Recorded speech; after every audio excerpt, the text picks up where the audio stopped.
The one thing that keeps me up and keeps most CPG founders up at night. You're making a profit, however, you can run out of money very, very quickly. Welcome to another episode of All Up in Your Business. This is Kareen here, and I am super excited to share today's guest with you. Her name is Jennifer Eden. Jen is what I call her. We are actually colleagues and have watched each other go through it all in entrepreneurship. And I wanted to have her on the show because she is someone that just exudes perseverance, but most of all, her acumen on what it means to take a business of any kind. She's been in the restaurant industry, and now she is the CEO and co-founder of Tampon Tribe. And it is something that she amazes me. And I wanted you to get to understand from her what it means to have the discipline around entrepreneurship, but also keep going, right? Because when you have the spirit of building something on your own and leading it, it is something you cannot turn off once you have it in place. So we're going to jump into different topics today, but I just want to give a brief intro about my dear friend Jen, who has joined me today. So Tampon Tribe is a Santa Monica-based brand that offers organic, plastic-free, and sustainable menstrual products, including pads, tampons, and cups, with the focus on environmental, chemically free, and conscious care. You'll hear from Jen's accent. She is a native Australian and really launched this company to make sure that we address personal health in a way that just gives us some more care in an area that has not had that much care in our bodies. And it is so important to have an eco-friendly, chemical-free alternative to these types of products. So before I, jump into this conversation, I just want to make sure that you know how much I appreciate you listening. And Jen and I would totally appreciate once you get some tips and, anything, your takeaways from this conversation, that we love to hear from you. So please go ahead, like, subscribe, and share this episode out as we jump into today's conversation and you find your own aha moments as we get up all in your business. All right, let's jump into the conversation.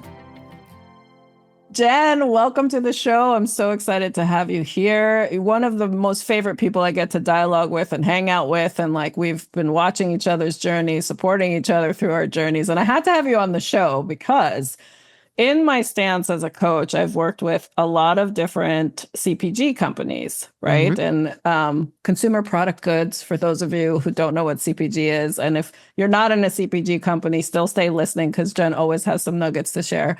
But truly, there's this challenge that occurs that I've seen time and again that I feel like is unspoken. And so I want to talk about it and get all up in the business of CPG with you, because I feel like more and more people need to understand the financial modeling and the mindset around money and building a consumer goods product and putting it out into the world and selling it, like how critical it is to have a specific type of financial stance around it all.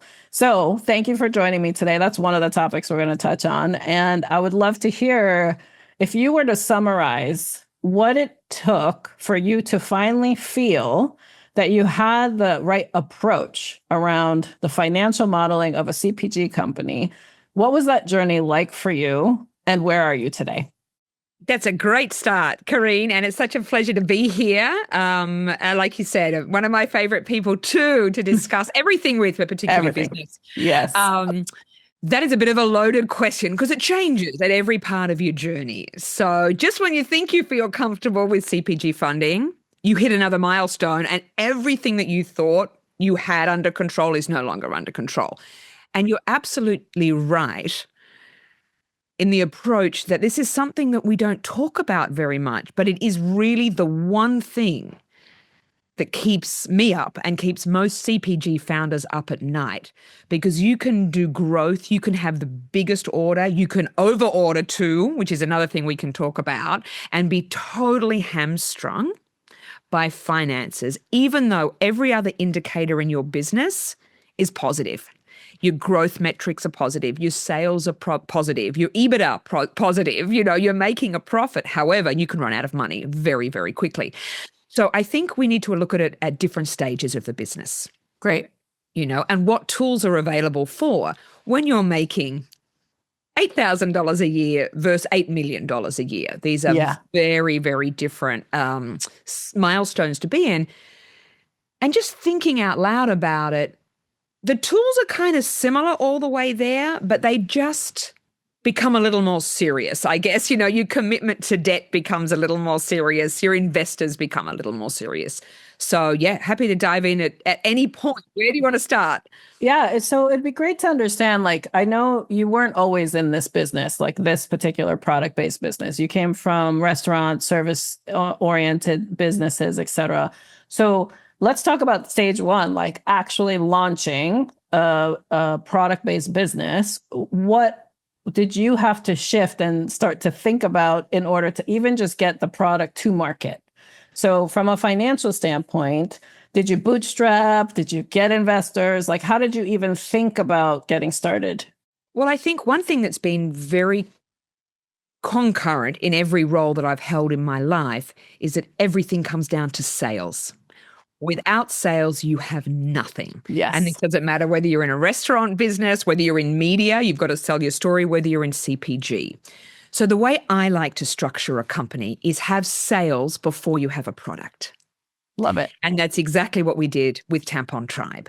So we had an idea. We spoke to people. They liked it. I liked it. My business partner liked it. My mom and dad liked it. But that doesn't mean you have a business, right? It means you have a cool idea. Yes. And this is where people come unstuck. What I see again and again is people at that point investing their life savings, their 401k, I think you call it here, into building this product. So I do something quite different, and a lot of founders do too. Let's create sales before you have a product. So you've got the idea. It's tangible to a point. You've got some prototypes. I knew where we could source our product, how we manufactured it. We had all of our numbers done. I knew this would be a profitable idea once we got up and running, but only if people bought it. So rather than just launch into the marketplace, we started on Indiegogo, which is a crowdfunding sales site. I'm like, let's see if it's got any legs. Let's put it on Indiegogo. And I remember I went down and I spoke in Santa Monica at a founders event, and this is what we're doing. I have my little sign, which I still have now on the wall. I'm going to take it to an event actually that I'm going to on the weekend, a little Tampon Tribe sign. Yeah. It's set up, and this doesn't change. That's the funny thing. From when you're at that stage to where we are now, I'm still carrying around the little sign. Yeah. Yes, I get it. But we started with an Indiegogo campaign and, told friends and family and started networking, and we started seeing traction. This little business on Indiegogo was doing well. And then someone said, hey, I see you just have tampons. I don't use tampons. I use a pad. I'm like, really? I don't. I would never have thought of that. Right. Let's put a pad, talk to the manufacturers that week or next day. Can you do a pad with all these requirements? Yep. How much will it cost? This? Great. Okay. That's on the Indiegogo now, and a panty liner. Right. So now we've got our core products. But that was born not from my ideas, from our consumers' ideas. How much did we have to make on the Indiegogo? We wanted to make a little more than we did, but we made enough to do a first run of product. Great. And we had sales. Awesome. So that's how I started the business. And at every level of the business, all bar one, which I would look back on and redo if I could, I have done business that way, where you make the sale before you build the product. Yeah, I love this. It's actually part of my Evolve methodology when I work with my clients. In any business, you always want to know that you have buyers before you build it. And there's so many ways you can just pre-qualify the sales and qualify that your offer, whether it's a product or even a service. It's the validation step in the Evolve method where it's define what it is, but now go sell it. And if you don't have buyers, go back to the drawing board and figure out what do they want to buy. And I love the crowdfunding approach to get started, especially on a product company, because it's something that if you also can't leverage the network and the people, the ideal buyer to want to pre-buy before the product is even produced, right? And get some funding to prove that it is a workable model, then the long-term investment of what it takes to actually run a product company isn't worth it, right? Like it's such a great step. I love that you're bringing that one up because I think it's not talked about enough, you know? Right. And I think without that, you just have an idea. And that's great. There's a lot of great ideas. Awesome. But you don't even want to promise. You need the money in the bank. So the second thing we did after that, I was like, great. Now we have a few buyers. Let's build a website. You know, build it yourself. Nowadays with AI, you can do it. Back then, this is 9, 10 years ago, there was Wix. I built a Wix website. I still think it's one of the most successful platforms we've had. But anyway, no problem. Really easy. Everyone bought product, the end. So, we had this website set up. And I've got to tell you this little story. It was around the end of the year, holiday time, and I was in my car at Home Depot, and my phone's like, sale, sale, sale, sale. I'm like, oh, something's gone wrong with the website's malfunctioning. You got a bot. Like, you got a bot buying. Yeah. There's something weird going on because we weren't even launched yet. It was just there. Proof of concept. I think it was at the same time Indiegogo was happening. We hadn't launched it. However, we got picked up by BuzzFeed as being the second most popular or second trending product type thing. Product to buy behind like Blue Bottle and above Dollar Shave Club or something. I'm like, sorry. Amazing. What? All of these sales were happening. I'm like, right, we better make this product really, really quickly.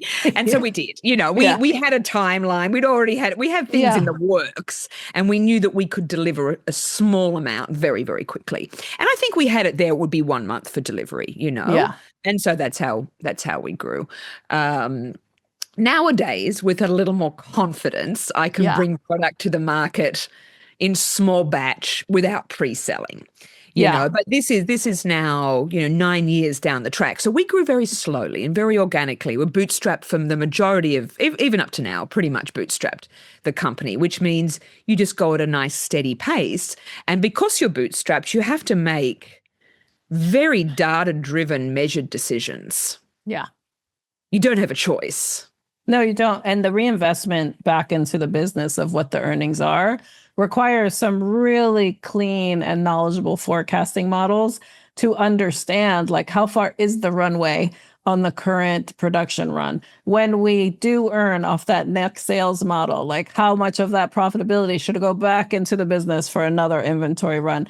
And building those tools are so key to understand, especially in a product-based company, because if you can't forecast timing, trends, when you're going to do a large push for sales, understanding like how best to navigate the financial health of the business, it can literally put you in a panic like immediately if you're not ahead of the game.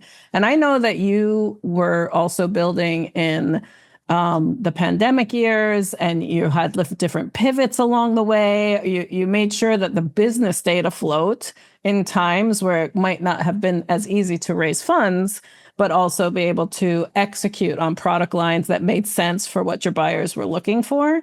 So talk a little bit about that. Like when you're thinking ahead, or now the modeling that you understand now after being in business for 9 years, what are the levers that you're always looking at to make the best financial decision for your business?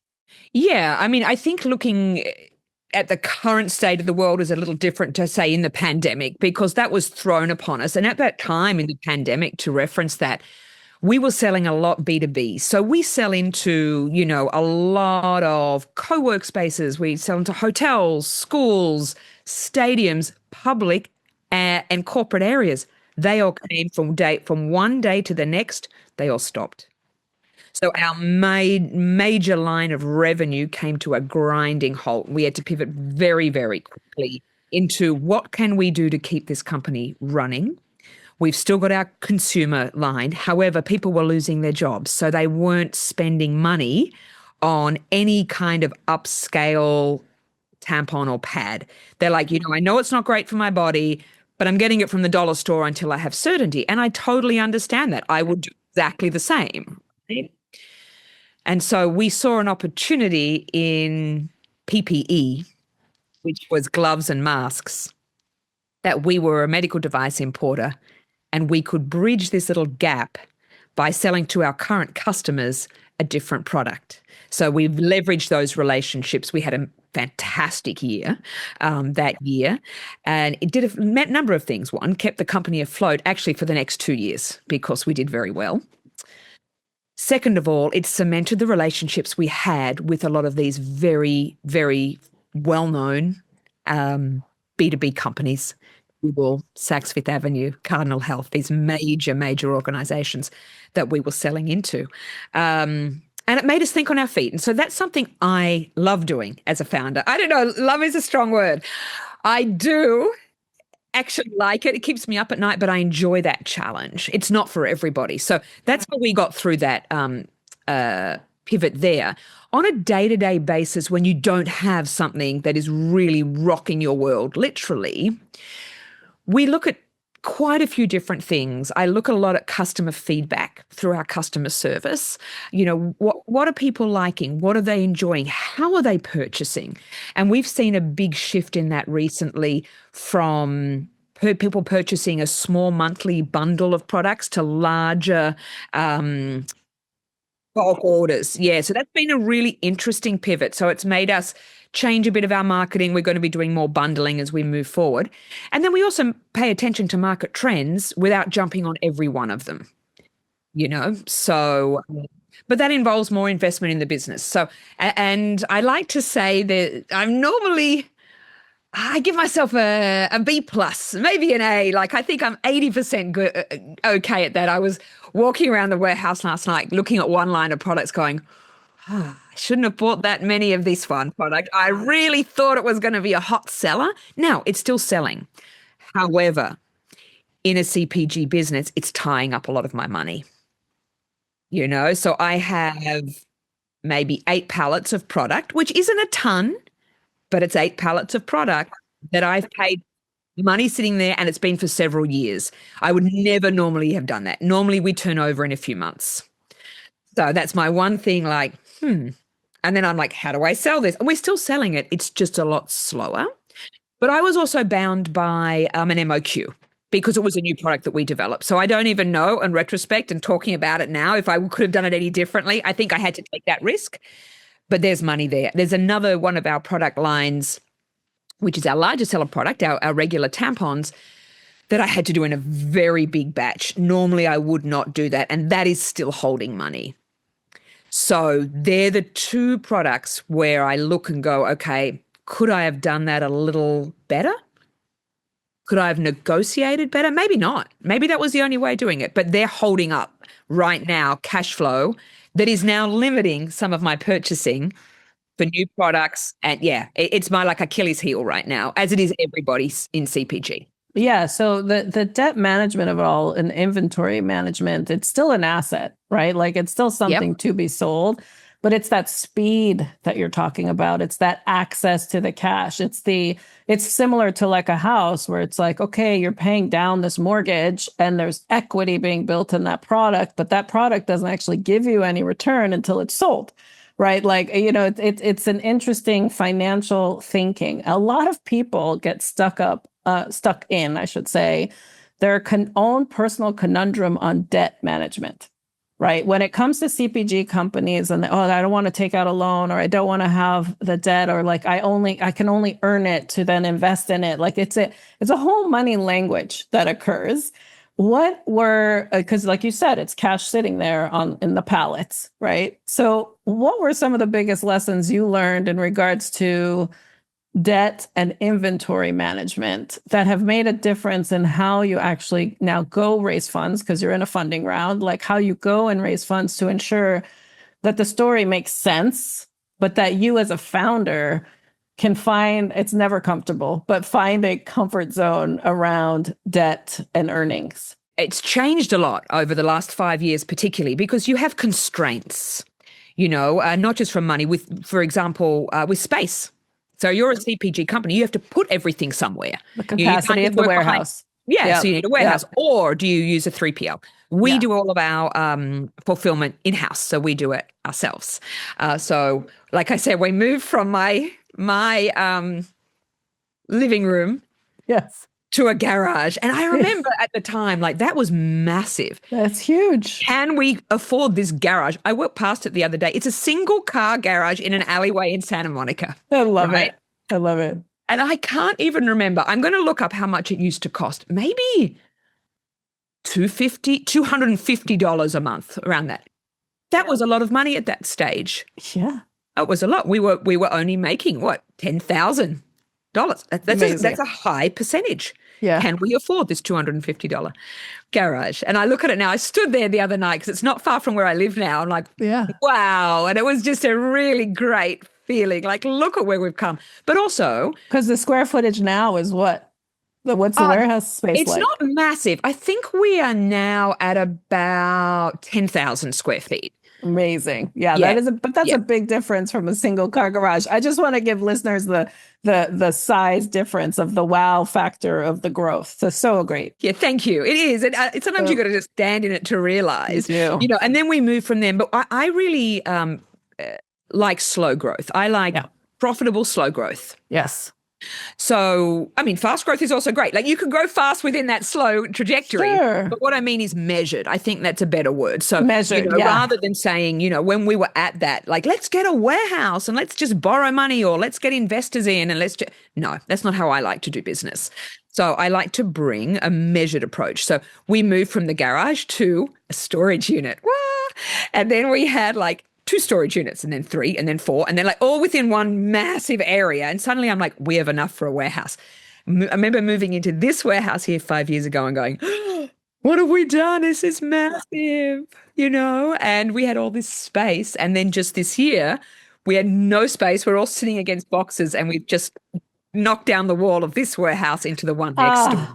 Amazing. So we've doubled the space, Yeah. But it's also because the demand has been consistent. Like you've proven that it's okay to carry the inventory, leverage the debt around that inventory, the investment in that inventory, and continue to grow. Like, again, it goes back to your first point of sales, prove it all, like in order to then continue to build. Yeah. And then, like you mentioned, then debt. So it's interesting looking at equity versus debt. And I know you and I have had this conversation because as founders, often we're steered toward the direction that give away equity in your business, but don't take on short-term debt. And that was just in my mind. And then I recall we were there, about 6 months ago, sitting down and going, actually, when you do the maths, even expensive short-term debt is cheaper than an investor coming in if you're going to exit at a later. Like you do it like, wait, that actually is costing me 500% versus what we see as a mind-blowing expensive MCA short-term loan, which is ridiculous, by the way, the debt on that, the rates. However, not on the long term. So changing that mindset without drowning yourself, you've got to be really careful. This is a very fine line because you can stack debt upon debt upon debt and you're out. Yeah, you have to know, again, that comes to that modeling piece, but the leverage of a short-term debt situation versus a long-term commitment to have a return and also someone potentially all up in your business, like, where is it and where's my money, kind of thing. It's really important to understand who you bring in at the equity level and then what's a cash flow maneuver from a loan-based level to make sure your product hits the market and you can hit your numbers. And what you're just talking about too is the stackability of debt upon debt. It's when you start evaluating your COGS against the product, like now you have to have a calculation in there of the debt payback, if that's how you get it. So it's the way you kind of get ahead of the creeping up on you, like you all of a sudden owe all this money and you haven't earned enough. Like, don't forget to adjust your forecasts if you take short-term loans to understand that there's a chunk of the earnings now that has to go back so it doesn't hit you with some compounded interest at the end of it. Correct. And how to do that comfortably. And that's something that I'm stepping into now because up until now, we've had some short-term debt, but not much. Yeah. And so now where I'm looking at taking the company is we're considering a little more of that. And there are also different instruments you can use, purchase order financing, inventory financing, accounts receivable financing, factoring. So there are these little tools that you can put together. They all cost money. So you're totally right in talking about your cogs and then working out which products in your line do you need to sell more of to service these debts? And that's something that I'm looking at right now as we speak, and looking at our B2B lines that we're doing really well and that do have very good profit margins. How do we sell more of that? What platforms do we need to be on?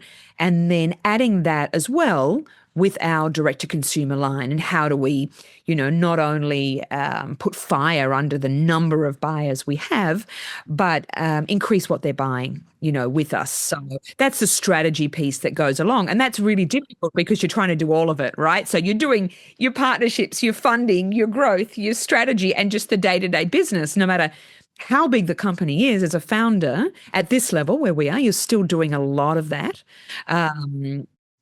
Which makes it an interesting day, but you got to have a little risk in there. You got to have a little courage when it comes to that, but it can be informed courage. It's something, like you said, you've done your numbers.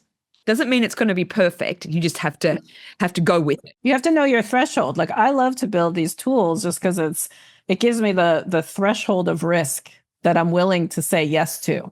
Right. Like, and it helps me guide the businesses that I'm an advisor on, or if even in my own, to be like, yeah, that's an yes, that's an easy yes, because I've seen the numbers and I know how the return will come back, like that return of the investment or return on getting that loan paid, or, whatever that is. And I think a lot of people fear the numbers, and you cannot fear the numbers in a CPG business. Like, you cannot, like, you have to know your numbers inside and out, and you have to know the threshold that if it just tips over a little bit, like what that means from an action standpoint to recover from, it's 100%. so critical. And you're such a master at it, honestly, Jen, because you've been in this so long. No, you really are. Like, and it's been so cool to see, because I've watched you maneuver, but I also know how methodical you are. Like, you're someone that's always willing to say, yes, let me go figure that out. But if it's an absolute no, you're like, nope, that's not it right now. This is the direction. And you can have that discernment, which I think is also a key element, characteristic that founders and CPG need to have, because you can always get distracted by the next shiny coin. And you have to have discernment on, like, this is the direction we have to go right now. And we can consider those things later. It's so great. I love watching you in action, because it's really great to see. Thank you. And it's funny because it's some of the small elements, inputs of the business that can creep up on you. Like, for example, in the D2C world, direct to consumer. So we ship directly from here. So shipping has gone up almost 100% over the last 2 years, right? And it's crept up. So it's crept up, for example, for me to send you a package in Florida from here, used to be $3.20, then $3.80, then it's $5.75 right now, right? So we sell our base product at $9. Not working. This is not working anymore, right? There is no way that this can work. So what do we do to mitigate that? How do we structure what we offer people, adding value, to what they're getting, but also making sure we can stay afloat, because it's all well and good having this great product impact company, but not if we close. So how do we do that? Where do we move our little chess pieces around to put resources into higher value or higher profit margin products? How do we encourage people to buy more, like you said, bulk buy in one with one shipping cost, increase their average order value? All these little things that sound simple, you can really overlook them, and it can creep up, and you're 6 months or a year down the track, you're like, wait, what?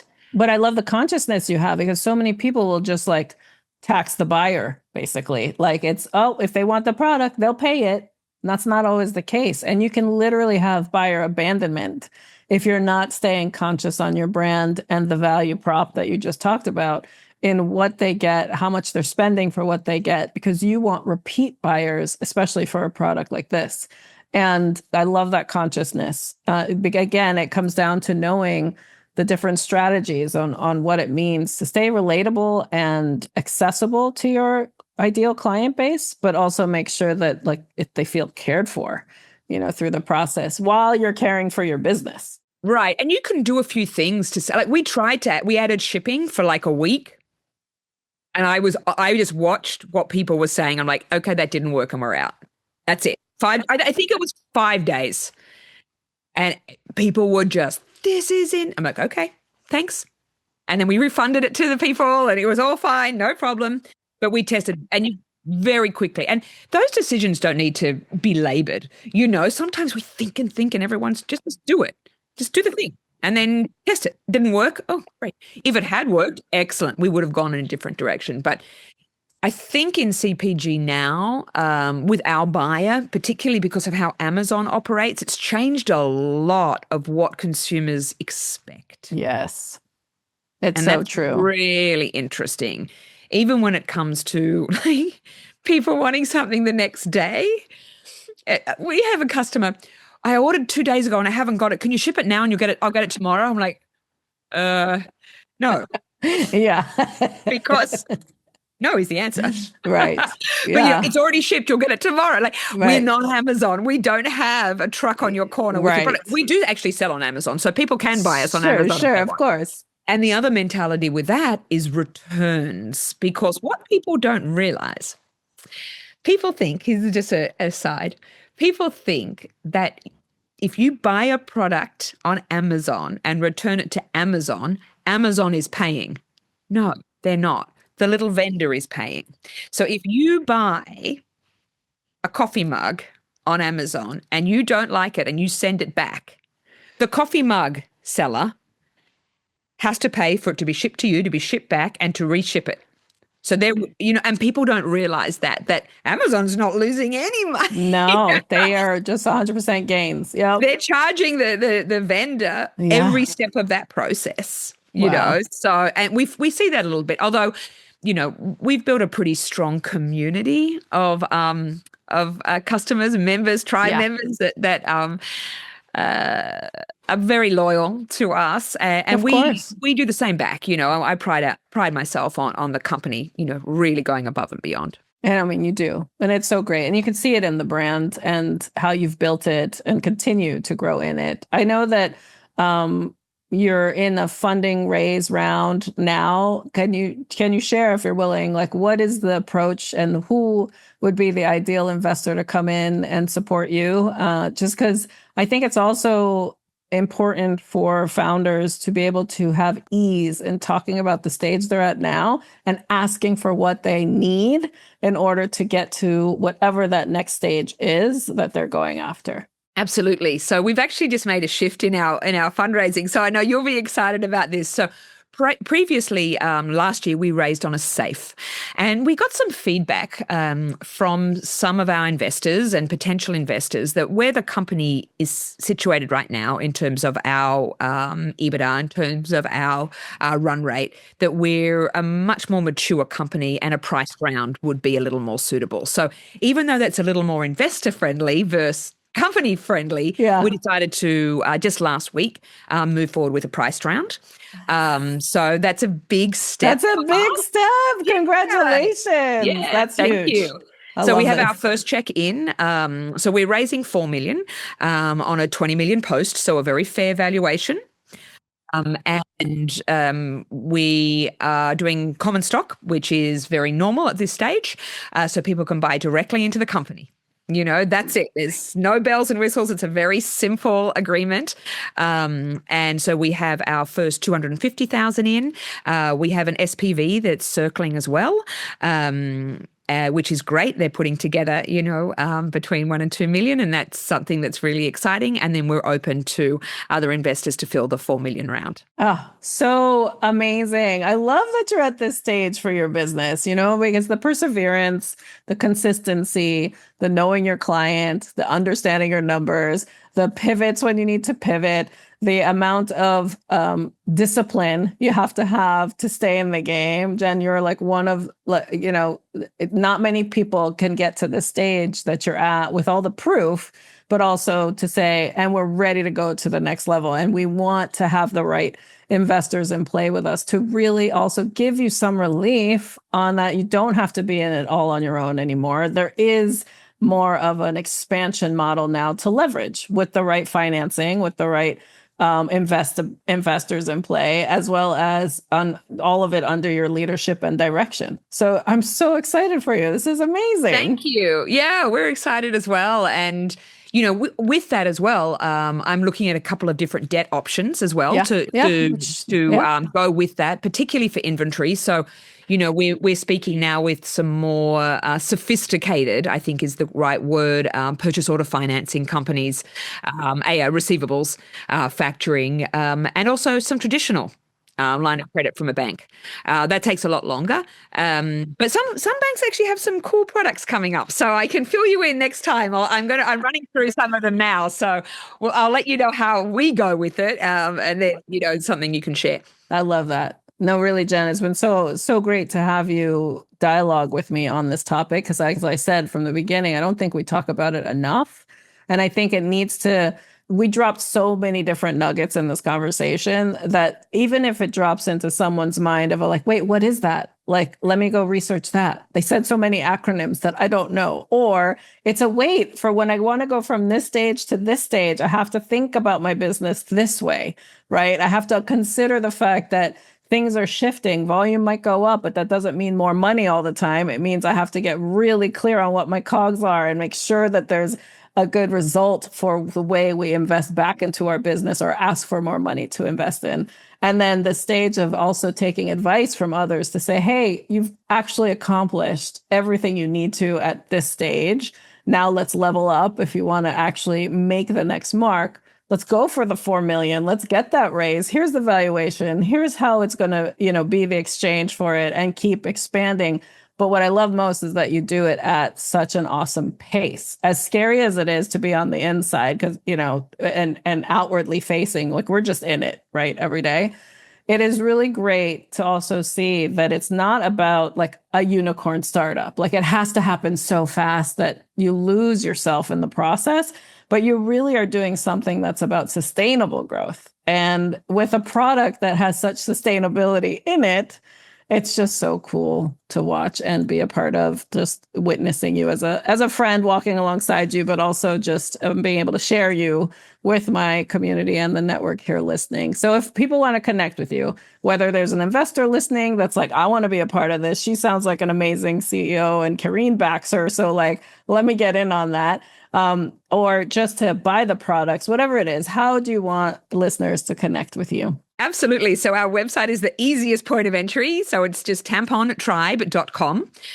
You can message the team there. You can, support us by the product, set up a subscription there. You can email me directly, jennifer.eden, E-D-E-N, @tampontribe.com, or find us on social and just, reach out that way and I'll get it. Just mention me and I'll get the message and can get back to you. And we love interacting with investors, of course, but consumers or anybody, starting a CPG business, or if you feel like you're in the weeds, reach out. We're here for each other, and I think that's a unique, maybe not unique. It's something I've really found in CPG, how many people are willing to help.